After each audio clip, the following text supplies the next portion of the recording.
зората на времето, преди да има звезди и светове, съществуваше само безкрайността. В тази първична пустота се родиха две сили – светлината, изтъкана от чиста радост, и тъмнината, родена от мистерията. Техният танц беше вечен, създаващ и рушащ перфектен хармоничен баланс. Те бяха две страни на една и съща същност, неразделни и цялостни, но равновесието е крехко. Един ден, в момент на самота, светлината се огледа в огледалото на сътворението и видя отражение на собствената си чистота, на своята топлина и надежда. За първи път тя не видя просто себе си, а потенциал за спътник, за любов, която да е само нейна. Заслепена от това ново чувство, тя не усети как тъмнината я наблюдаваше. В нейните дълбини се надигна нещо студено – ревност. Тъмнината, изкусна в илюзията, събра своите сенки и ги облече в образа на това съвършено отражение, което светлината толкова силно желаеше. Заключиха истината му зад хилядолетни ключалки и протегнаха ръце към нея, като просеци на любов. Тя, вярвайки, че го спасява, слезе в бездните. Откъсна парче от своето безсмъртие и го подари. Но сенките никога не се наситиха. Векове пиха от извора и без да дадат капка в замяна.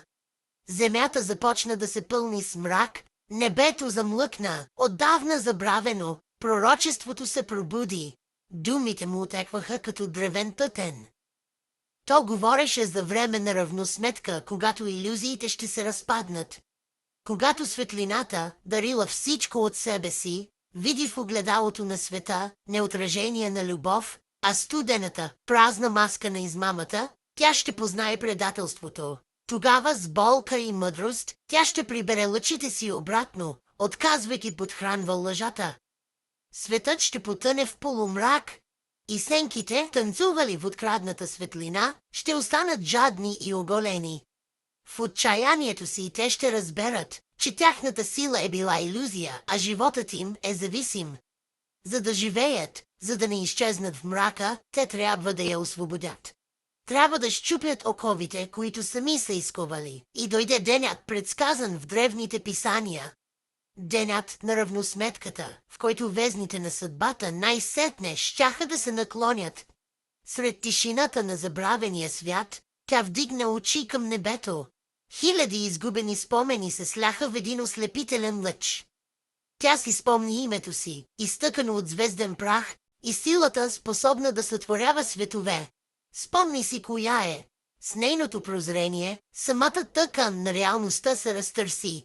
Земята потрепери от благоговение. Древните планини отвориха каменните си сърца, разкривайки кристални ядра, пулсиращи в синхрон с нея. Лъжите се разпаднаха на прах и истините, дълго крити, излязоха наяве. А сенките, които я бяха държали в плен, паднаха на колене, ослепени от светлината, която се опитаха да угасят. Разбраха своята фатална грешка. Защото в слепия си стремеж да я притежават, те бяха подхранили пламъка, който сега ги поглъщаше. Бяха я изгубили завинаги. Така балансът се върна, не чрез битка, а чрез едно сърце, което избра свободата пред вечния плен.